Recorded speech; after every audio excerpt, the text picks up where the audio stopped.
Le ministre des Transports allemand ne veut pas surtaxer les véhicules électriques chinois. Ah bah, ok. Alors, est-ce qu'il ne veut pas les surtaxer ou est-ce qu'il ne veut pas leur donner un bonus? Parce que c'est un peu différent du coup. Aujourd'hui, ce sont les voitures. Demain, ce sera tout le tour des produits chimiques. Le ministre allemand des Transports, souvent qualifié d'anti-écolo, pense que l'Europe ne doit pas s'isoler. Il ajoute que les constructeurs automobiles européens doivent tout faire pour être plus compétitifs. C'est aussi leur point de vue. Mercedes et Volkswagen ne souhaitent pas que l'Europe ferme ses frontières aux constructeurs chinois, au risque que la Chine fasse de même. Bah, c'est sûr, hein.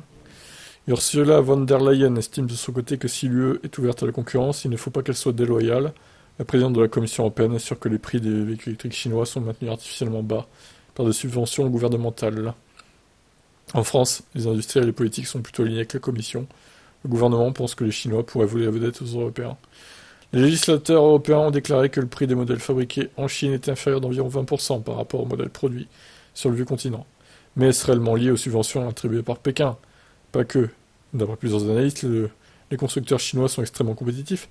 C'est un fait, mais c'est aussi dans l'ADN du pays. La main-d'œuvre coûte moins cher et les marques innovent pour réduire les coûts. Bon, écoutez, à voir ce qu'ils vont faire les Allemands, hein. En tout cas, chez nous, les Chinois, ils n'auront plus de bonus en 2024.